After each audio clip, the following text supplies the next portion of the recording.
मेरा ख्याल है हम सब थक चुके हैं, अब थोड़ी नींद हो जाए। ये क्या मम्मी, कितना तो मजा आ रहा था।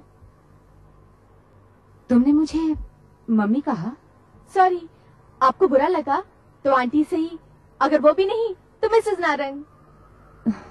खैर छोड़ो, आइए ना प्लीज, आइए ना। क्या कहा? ऐसी बात नहीं है सर। यार सैम, तुम सरकारी वकील क्या बने, तुम ही बोलते चले जा रहे हो। भाई डिफेंस लॉयर का भी तो सोचो। तो तुम सरकारी वकील बन जाओ यार, मैं बैठ के वाइन पीता हूँ। अच्छा, आप वाइन पियेंगे तो मैं विस्की ना पीऊंगा। आप सारंग बन जाओ, मैं बैठता हूँ। ठीक है, मैं ये वकील का कोट उतार देता हूँ और सारंग बन जाता हूँ।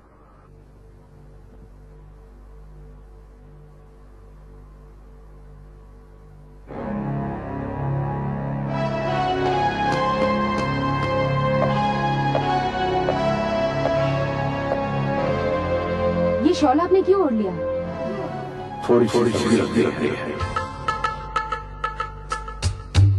हाँ तो मिस्टर सारंग, आपकी दूसरी शादी को कितने साल हो गए?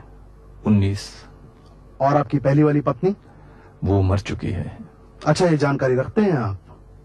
और उनके गर्भ में जो बच्चा था? बच्चा नहीं था, बच्ची थी। अच्छा, ये जानकारी भी रखते हैं आप? अब वो कहाँ है? वो विदेश में ही पड़ी, वहीं उसने अपने एक मनपसंद लड़के से शादी कर ली। ये सारी जानकारी रखते हैं आप, जबकि वो औलाद आपकी नहीं है। बोलिए, खामोश क्यों है? इसलिए कि हाल ही में मुझे पता चला है कि वो औलाद मेरी ही थी। मैंने उसकी माँ पर बेबुनियाद शक किए। मैं अपनी सेक्रेटरी के नशे में पागल था और उसकी हर बात मानने लगा था। और जाने भी तो अब बड़े बड़े उखाड़ने से क्या फायदा है? भूल मैंने की थी, प्रायश्चित भी मुझे ही करना है। प्रायश्चित? कैसा प्रायश्चित? मैं अपनी जायदाद उसके नाम वसीयत कर देना चाहता हूँ। मैं अपने जीते जी ऐसा हरगिज नहीं होने दूंगी। 20 साल से मुझसे सेवा करवाते रहे, मेरी जवानी नोच नोच कर खा गए और आज तुम्हें अपनी बेटी याद आ रही है, जो शायद तुम्हारी है भी नहीं। मेरी है।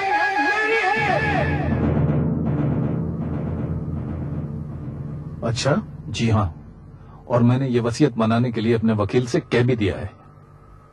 क्या ये सच है वकील साहब? जी हाँ, और मैंने तैयार भी कर ली है। लेकिन ये बात बिल्कुल गुप्त रखी गई है, सिर्फ हम दोनों के बीच में। क्यों? ये नहीं चाहते कि इनकी पत्नी को इसके बारे में पता चले। ऐसा क्यों मिस्टर सारंग? मैंने अपनी बेटी को खत लिखा है, उसमें अपने आंसू भर दिए हैं, बार बार माफी मांगी है और कहा है कि अब मैं ज्यादा देर जिंदा नहीं रहूंगा। बेटी, तुम फौरन वापस आ जाओ।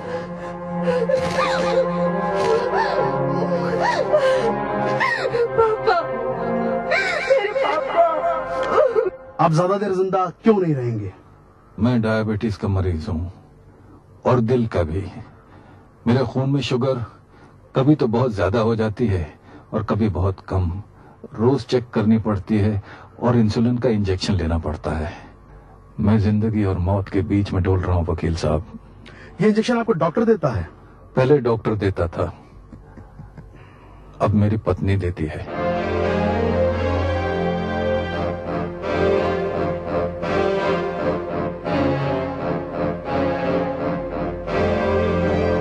अब तो आपको पता चल गया मिसेस सारंग कि आपके पति ने अपनी सारी दौलत अपनी बेटी के नाम कर दी है। क्या करेंगी आप?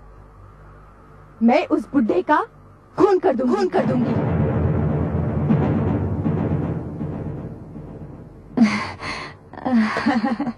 आप भी कमाल के एक्टर हैं सैम साहब। आप भी कुछ कम नहीं Preeti ji, please give us big hand. Your honour, अगर आपकी इजाजत हो तो मैं जरा। Oh please please. Thank you.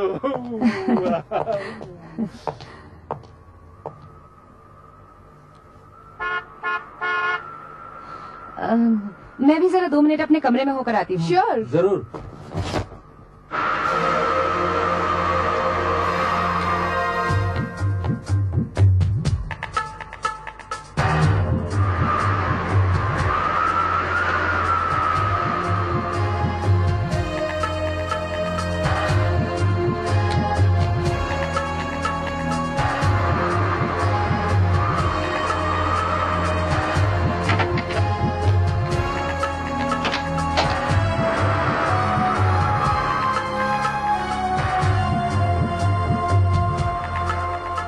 सबको एक ही चीज पूछा के बात करते हैं। गोली चलने की आवाज है। हाँ, गोली चली है। दरवाजा तो फिर नारक दरवाजा खोल ले।